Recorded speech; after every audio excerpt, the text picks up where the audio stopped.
du regretté Claude Nougaro de Toulouse. La plume d'ange. Alors on imagine qu'il y a une plume blanche ici.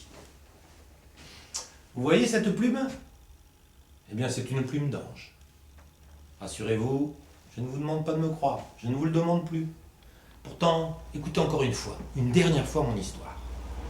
Une nuit, je faisais un rêve désopilant quand je fus réveillé par un frisson de l'air.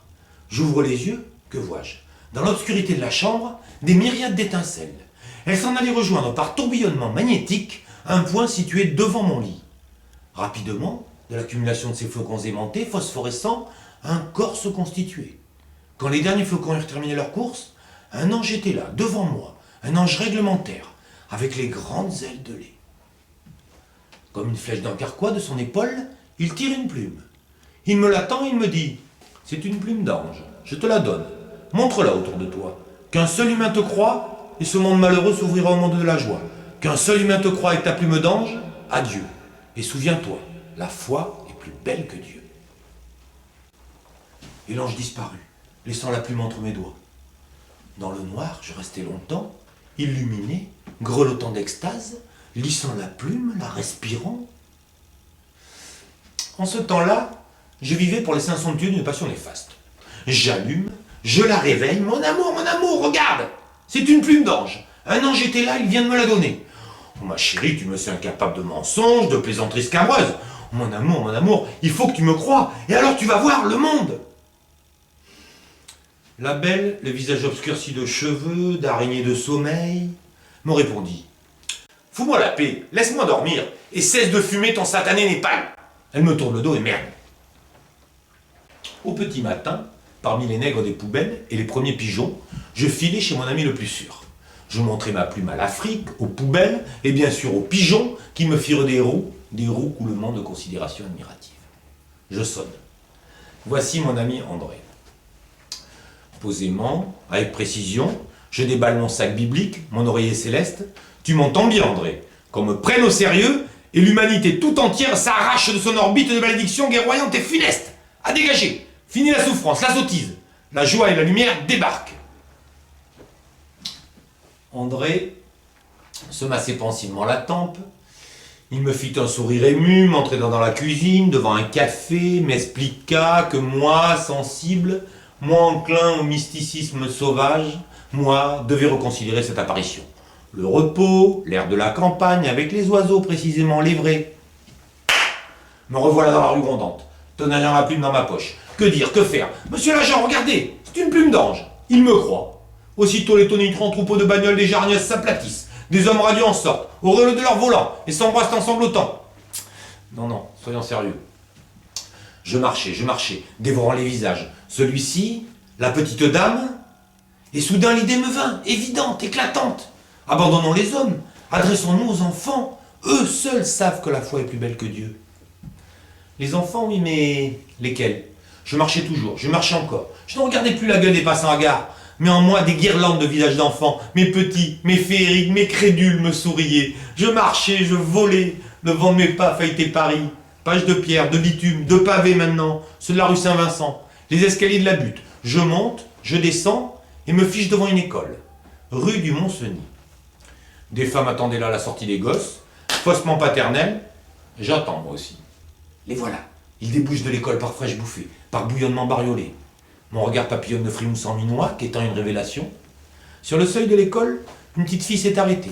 Dans la vive lumière d'avril, elle cligne ses petits yeux de jet, un peu bridés, un peu chinois, et se les frotte vigoureusement. Puis elle ramasse son petit cartable orange, tout rempli de mathématiques modernes. Alors, j'ai suivi la boule brunie bouclée, gravissant derrière elle les escaliers de la butte. À quelques 100 mètres de là, elle pénétra dans un immeuble. Longtemps je suis resté là me caressant les dents avec le bec de ma plume. Le lendemain, je revins à la sortie de l'école. Et le surlendemain, et les jours qui suivirent. Elle s'appelait Fanny. Je ne me décidais pas à l'aborder. Si je lui faisais peur, elle ma bouche sèche, ma sueur sacrée, ma pâleur mortelle, vitale. Alors qu'est-ce que je fais? Je me tue? Je la vale, ma plume? Je la plante dans le cul somptueux de ma passion néfaste? Puis un jeudi, je me suis dit, je lui dis. Les poumons du printemps exhalaient leur première haleine de peste paradisiaque. J'ai précipité le pas, tendu la main vers la tête frisée. Au moment où j'allais l'atteindre, sur ma propre épaule, une pesante main s'est abattue. Je me retourne, ils étaient deux. Ils empestaient le barreau. Suivez-nous. Les commissariats. Vous les connaissez, vous? Les commissariats? Des flics qui tapent le carton, dans de la gauloise, du sandwich, une couche de tabac, une couche de passage à tabac. Le commissaire était bon enfant. Il ne roulait pas les mécaniques, mais les airs. Asseyez-vous. Il me semble vous avoir déjà vu quelque part, vous. Alors, comme ça, on suit les petites filles. Quitte à passer pour un détraqué, monsieur, je vais vous expliquer les raisons qui m'ont fait m'approcher de cet enfant. Je sors ma plume et j'y vais de mon couplet nocturne et miraculeux. Fanny, j'en suis certain, m'aurait cru. Les assassins, les polices, notre séculaire tennis de coup dur, tout ça c'était fini, envolé. Voyons l'objet, me dit le commissaire. Il saisit la plume sainte entre mes doigts tremblants et la fait techniquement rouler devant un sourcil bonhomme. C'est de loi, ça. Je m'y connais. Je suis du Périgord. Mais ce n'est pas de loi, monsieur, c'est de l'ange, vous dis-je. Calmez-vous, calmez-vous. Vous avouerez qu'une telle affirmation exige d'être appuyée d'un minimum d'enquête, à défaut de preuves. Vous allez patienter un instant.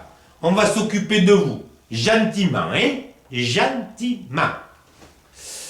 On s'est occupé de moi, gentiment. Entre deux électrochocs, je me balade dans le parc de la clinique psychiatrique où l'on m'héberge depuis un mois. Parmi les divers siphonnés qui s'ébattent ou s'abattent sur les aimables gazons, il est un être qui me fascine. C'est un vieil homme, très beau. Il se tient toujours immobile dans une allée du parc, devant un cèdre du Liban. Parfois, il étend lentement les bras et semble psalmodier un texte secret, sacré. Je me suis décidé à m'approcher de lui, à lui adresser la parole. Aujourd'hui, nous sommes amis. C'est un type formidable, un savant, un poète. Vous dire qu'il sait tout, a tout senti, perçu, percé, c'est peu dire.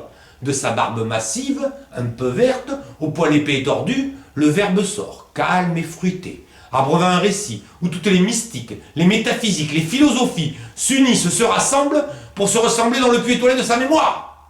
Dans ce puits de jouvence intellectuelle, saut je descends, saut débordant de l'eau claire et limpide de l'intelligence alliée à l'amour, je remonte. Parfois, il me regarde en souriant. De sa robe de bure, il sort des noix, de grosses noix, qu'il brise d'un seul coup, dans la paume de sa main, pour me les offrir. Un jour, où il me parle d'ornithologie comparée, entre Olivier Messiaen et Charlie Parker, je ne l'écoute plus. Un grand silence se fait en moi.